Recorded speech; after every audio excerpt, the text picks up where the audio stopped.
Welcome to the Women in Engineering podcast. Today we have a new episode in our dual degree series. To continue the series, we have special guest Kathryn Zanetti, who's in sixth year chemical engineering, pursuing a dual degree with Juris Doctorate or JD. Kathryn, how are you doing? I'm good. How are you? I'm good, thanks. So why did you choose to pursue this dual degree? So I was planning to go into law ever since high school. So a little easier for me to decide. And just after high school, I looked into undergraduates that were different than law in case I wanted to fall back on something else, in case I didn't get into law or didn't like it. And I also wanted to diversify and always had an interest in engineering as well. And when looking for universities, I just found out that Western had the dual degree. So you save a year out of your whole kind of schooling adventure. And so that's why I chose to go to Western and do the dual degree. And what does the JD dual degree look like in terms of number of years, what courses you take, when you take them? So it's 6 years in total. So like you mentioned, I'm in my 6th year. So last year of law, last year of engineering, I'll be done everything at the end of this year. You begin just in engineering, like everyone else, same program. You do 3 years of engineering. And at the end of your 3rd year, you apply to law school. And if you get in, you do your 1st year of law school. So your 4th year of schooling in total is just law. And then your next 2 years, so your 5th and 6th year of schooling, is again primarily law school, so your 2nd and 3rd year of law, and then you pick up a few engineering courses to finish off your engineering degree. It's not a full 4th year engineering course load. We do drop a few courses. So any non-technical electives, we drop engineering ethics because we take a professional ethics in law. And then anything else, I dropped business because I'm old enough that it was when we used to do business in 4th year, which isn't the case anymore.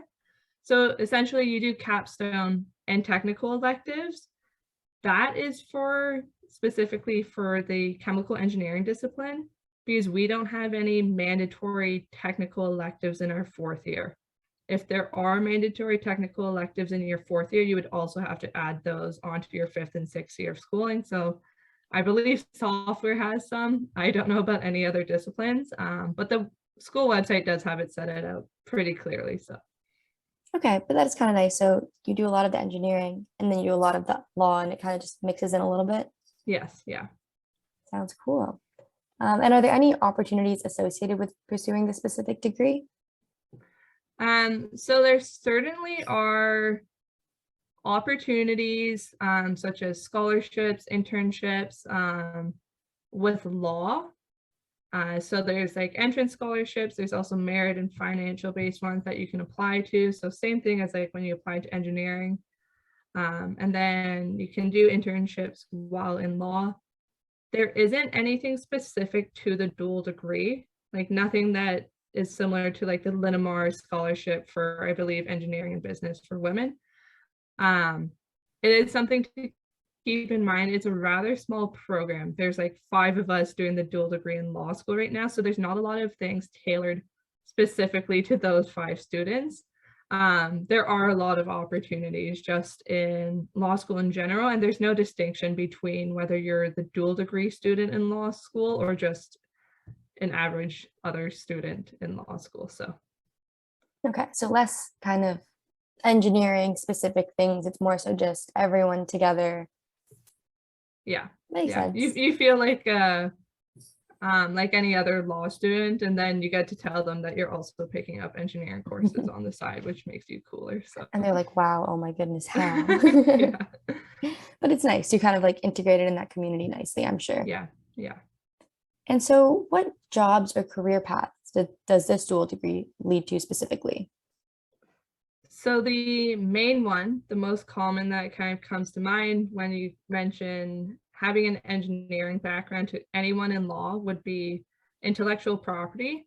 So it's an area of law where you can work on patents. So just working with research and development, kind of inventors, new ideas and designs. I did not want to go into intellectual property when I started law school. I kind of went down a commercial and corporate law, working with contracts, the idea of working with like the project tendering and bidding system for kind of major construction or design projects. And then after doing my capstone design project last year, I was like, oh, I really miss engineering. And intellectual property and working with patents is kind of the best way to merge the two. So even if you don't do the design work, you are seeing a lot of designs, you're working with engineers and inventors and entrepreneurs. So that is the main one. There's also a lot of other areas of law that I find interesting because of my engineering background. So environmental law, mining law, contracts with like construction and land development, but they are primarily law. You don't necessarily use your engineering knowledge. You use a lot of skills that you've learned, and you have the interest because of your kind of background in technical and engineering knowledge. But I would say that intellectual property is the main area where you might actually use some of that technical knowledge. Yeah, so I guess it's kind of, there are opportunities to merge them, and there's also opportunities to not, if that makes sense. Yeah, you don't have to at all if you choose not to. So yeah, if someone's in love with law, just go do what you want to do in law. yeah. And are there any requirements for applying to the JD program? So the JD program, when it's mixed with the engineering undergrad, is just like applying to law school. I believe we do cut a few corners with, like, obviously when you have to apply, you can do it after third year, and you apply directly to the law school, and we'll get into that, I believe, in a later question. But the requirements are the same as like any law school application. There's the LSAT cutoff, so you have to write the LSAT. There's a cutoff for like the minimum score. All universities have it. So it's just something to look into. I wouldn't be too worried about it. Like, I was close to the cutoff and got in fine. So it's just kind of a guideline.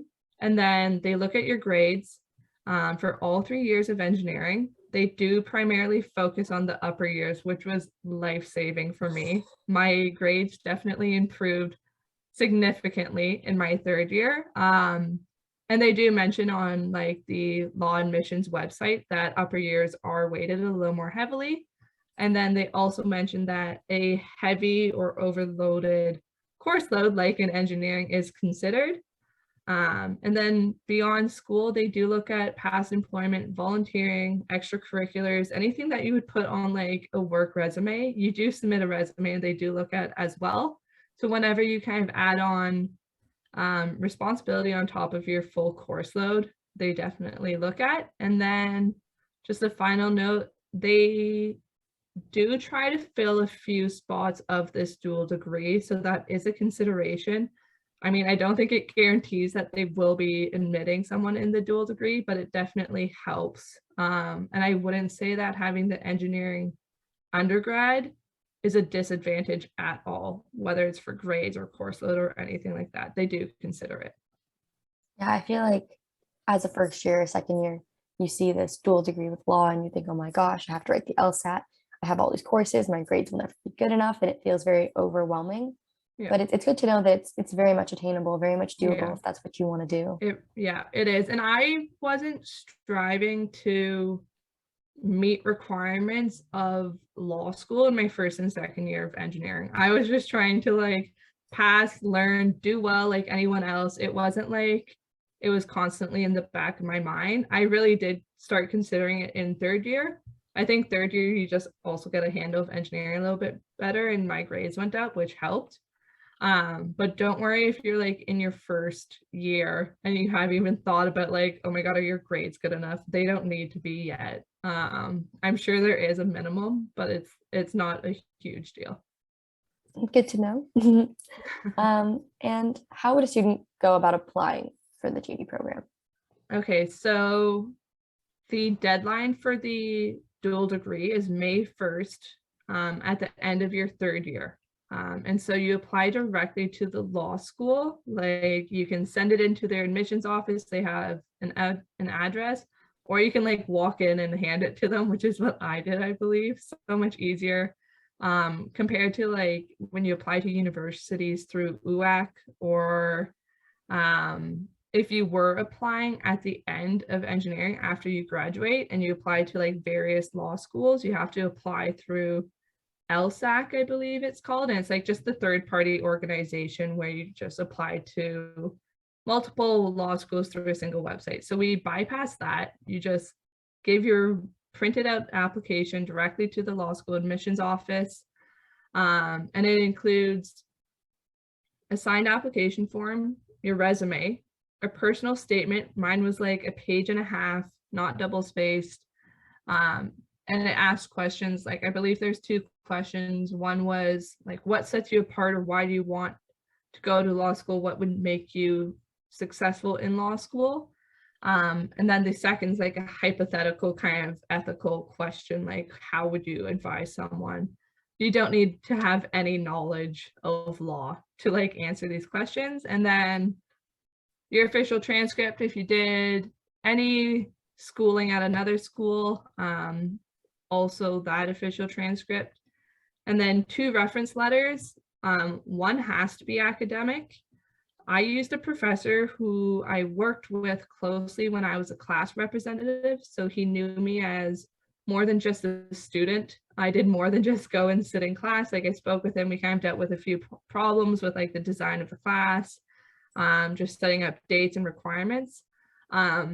And I'm so grateful for the letter he sent in. I'm assuming they were both very good, my reference letters. You don't actually get to see them. They go directly to the admissions office, and that is an important thing. Make sure you ask your reference well in advance so that they can write the letter and give them all the information they need to send the letter directly to the admissions office. It can't go through you. And then the final thing would be your LSAT score.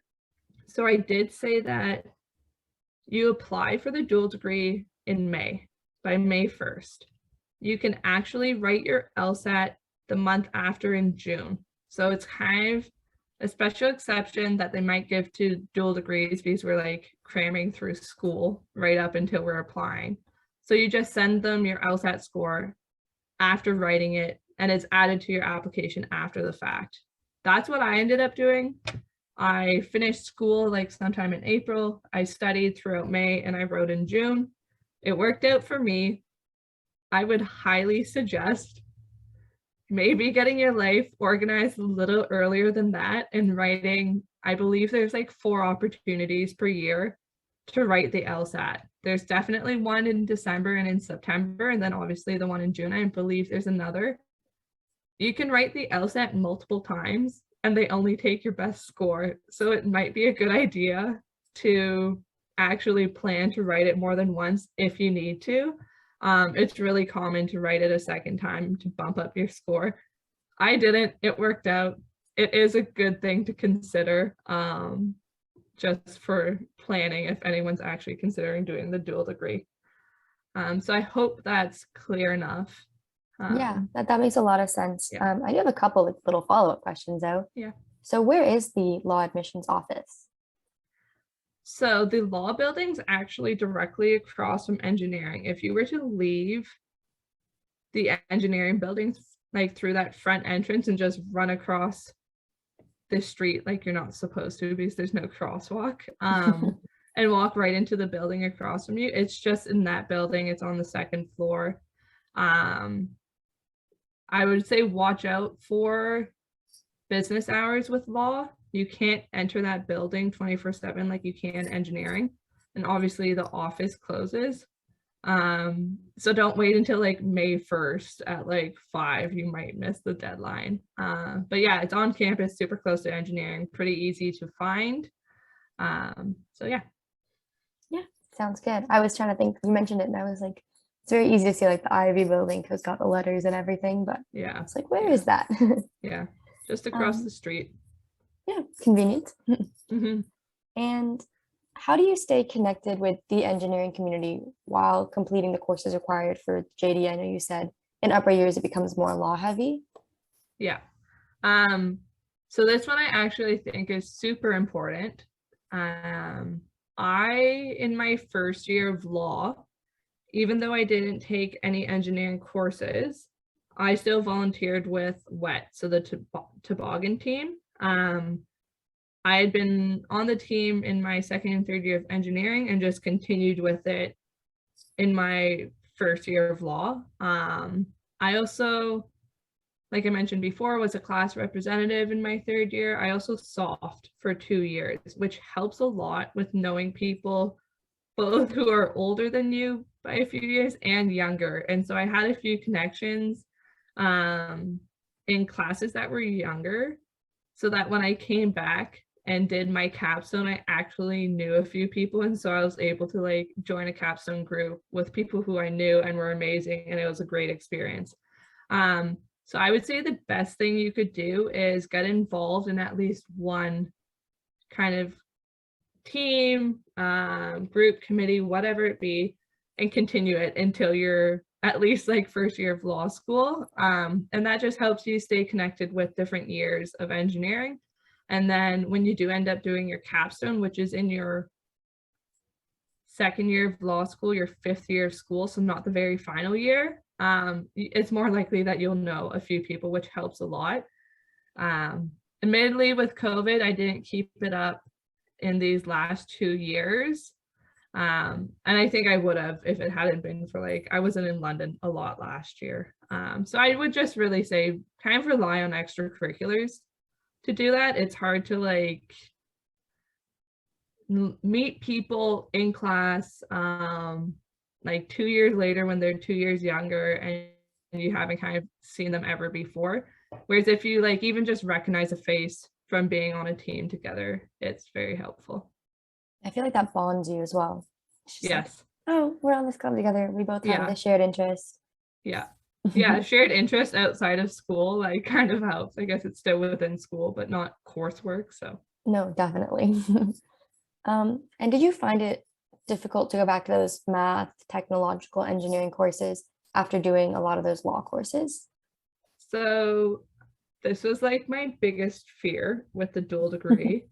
I haven't mentioned it because it just complicates my like whole path, but I actually also did an internship before doing law school. It was just a matter of like, not sure what I want to do yet, kind of playing my options, happened to do an internship first. So I went and did my capstone after 2 full years of like no engineering. My internship was kind of project management based.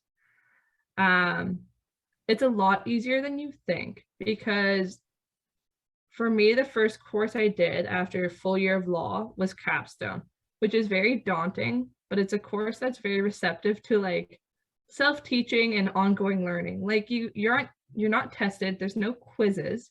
You have time to review material that you may have forgotten. Like I looked at a few old course notes.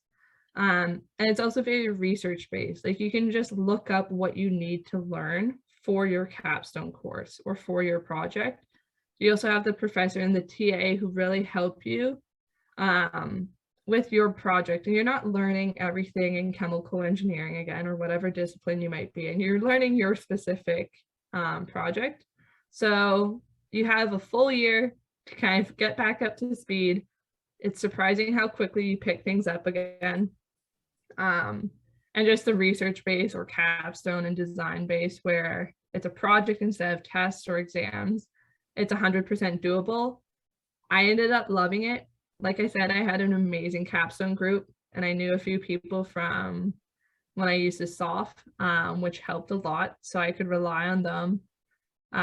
They were very flexible with, it's hard, I think, to merge the schedules of engineering and law. Engineering, you have a lot of requirements throughout the semester, whether it be assignments, exams, like midterms, quizzes, tests, whereas law is often a like 80% final paper or final exam. So it's really heavy at the end of the school year. So it's nice to be able to get capstone done a little more in advance, and I was able to do that. So a lot easier than you would think. And then the last thing I would say on this point is be a little strategic with picking your technical electives if you can. I was like, I think nuclear engineering would be fascinating, but it had like 2 calculus courses as the prerequisites, and I barely remember calc anymore. So I did biomaterials, where like materials was a prerequisite, which is like a first year course where I felt I could pick up a little easier. So just watch prerequisites and be strategic with your electives. Like maybe don't pick the one that seems the most interesting, pick one that you feel like you would be able to pick back up a little more easily. That makes a lot of sense. And don't worry, I'm in calculus and I still don't remember any calculus. um, what are some tips to succeed while pursuing this dual degree? Tips to succeed in the dual degree. First year law is just like first year engineering. There's a lot of work to do, a lot of reading, but if you can get through it, you're golden. And I would say watch out for imposter syndrome, especially in this first year. If you get into the dual degree and if you get into law, you belong there just as much as anyone else, even if you feel like you don't know what you're doing. I'm like 100% other people are struggling as well, even if they don't show it. So just focus on, if you like the material, even if it's challenging, push through. And once you're out of first year, I think second and third year are a lot easier. You pick your courses, you're always interested in all your courses because there's lots of options, and there's a lot less mandatory courses.